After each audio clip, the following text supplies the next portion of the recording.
కొల్లు రవీంద్ర గారు ఏమన్నారండి? వేమిరెడ్డి ప్రశాంతి రెడ్డి గారు మహాతల్లి, ఉప్పాల హారిక గారు అంటే అగ్రవర్ణాలకు సంబంధించినటువంటి ఒక రెడ్డి కుటుంబాల్లో ఉన్నటువంటి ఒక జమీందారీ కుటుంబం, అత్యంత సంపదతో కూడినటువంటి సంపన్నురాలైనటువంటి వేమిరెడ్డి ప్రశాంతి రెడ్డి గారు మహాతల్లి.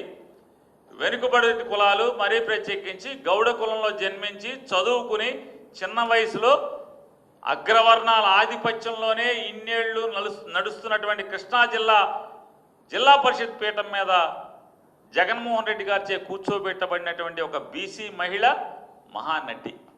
ఇది ఎవరు మాట్లాడుతున్నారయ్యా అంటే, మర్డర్ కేసులో ఇరుక్కుని దొరికిపోయి జైలుకి వెళ్ళి బీసీని మర్డర్ కేసులో పెడతారా, బీసీని జైల్లో వేస్తారా అనే లబా బోరున దొంగ ఏడుపులు ఏడ్చినటువంటి ప్రస్తుత మంత్రి, అప్పటి మాజీ మంత్రి ఇది మాట్లాడటం. ఎందుకు మాట్లాడతాడు ఆయన? ఎందుకు మాట్లాడతాడంటే, వేమిరెడ్డి ప్రశాంత్ రెడ్డి గారు అమ్మగారి యొక్క ఎలా మహాతల్లి అయిందంటే కొల్లు రవీంద్ర గారికి వాళ్ళ భర్త గారు చుట్టూ ఉండేటువంటి మనుషులు జిల్లాలో ఎవరిని కూడా, ఏ క్వార్ట్స్ మైన్ ఓనర్ని కూడా క్వార్ట్స్ని మైనింగ్ చేయనివ్వకుండా, ఎక్స్పోర్ట్ చేయనివ్వకుండా కేవలం ఎంపీ గారు అంటే ప్రశాంత్ రెడ్డి గారు వాళ్ళ కుటుంబం మాత్రమే ఎక్స్పోర్ట్ చేయాలి, మైనింగ్ వాళ్ళే చేయాలి. ఎవడు చేసినా ఆ క్వార్ట్స్ తెచ్చి వీళ్ళకే అమ్మాలి, వీళ్ళ ద్వారా ఎక్స్పోర్ట్ చేయాలి.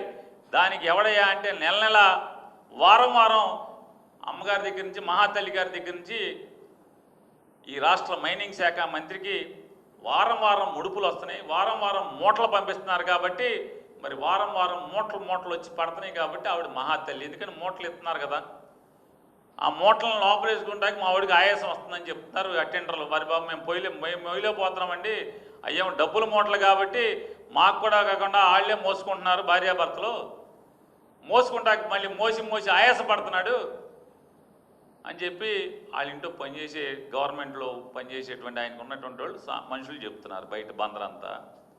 మరి ఏం చేస్తాడు? ఆవిడ మరి మూటలు ఇస్తుంది కాబట్టి ఆవిడ మహాతల్లి. ఈవిడ బీసీ, నిజంగా బీసీ కులం కాబట్టి మరి ఆ మహాతల్లిని ఈవిడికి పోలుస్తూ ఈవిడే మహానటి. అలా కొల్లు రవీంద్ర కంటే కూడా అది మహానటుడు అనాలా, చెత్తనటుడు అనాలా, దొరికిపోయే నటుడు అనాలా, ఏమనాలో తెలీదు. ఏనాడే అంతకన్నా పగటి వేషగాడు కొల్లు రవీంద్ర కంటే కూడా రాజకీయ పగటి వేషగాడు ఆంధ్ర రాష్ట్రంలో ఎవడో లేడు.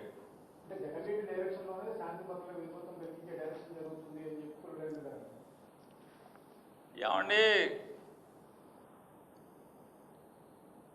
11 ఛానల్స్, 2 పేపర్లు,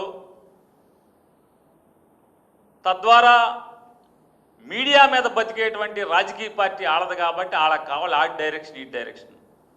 గుడివాళ్ళ నియోజకవర్గంలో మీటింగు, ఎవరిని అప్పుడు వాళ్ళందరినీ గంజాయి తాగిచ్చి, బ్రాందీ తాగిచ్చి ఎవరు నుంచోబెట్టారు?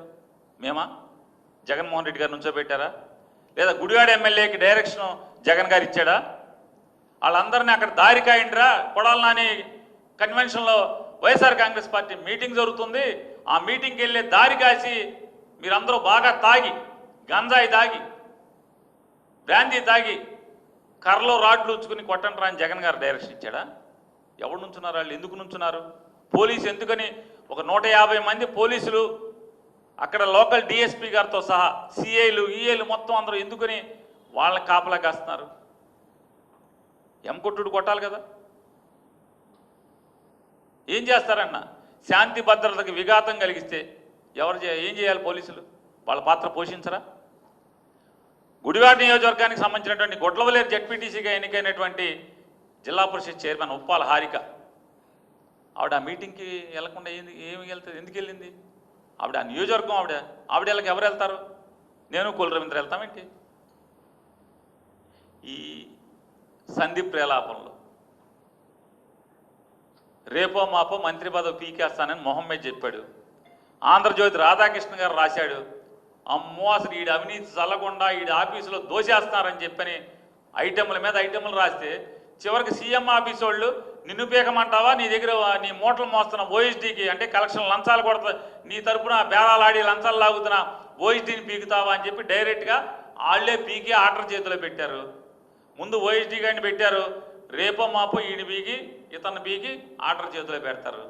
అంటే మంత్రి పదవి ఊడిపోతున్నటువంటి కాపాడుకునే సంధి ప్రేలాపంలో ఉచ్చం నీచం మర్చిపోయి మూటలప్పు చెబుతున్నాడు. ఆవిడేమో మహాతల్లి, సాటి కులస్త్రాలు, వెనకబడిన కులస్త్రాలు, బాగా నీకన్నా బాగా చదువుకుని దొంగ సర్టిఫికెట్లు కాకుండా, కరస్పాండెన్స్ కోర్సులో దొంగ సర్టిఫికెట్లు కాకుండా నిజాయితీగా నికార్సుగా కాలేజీకి వెళ్ళి చదివినటువంటి ఆవిడ నీకు మహానటిలా కనపడుతుంది.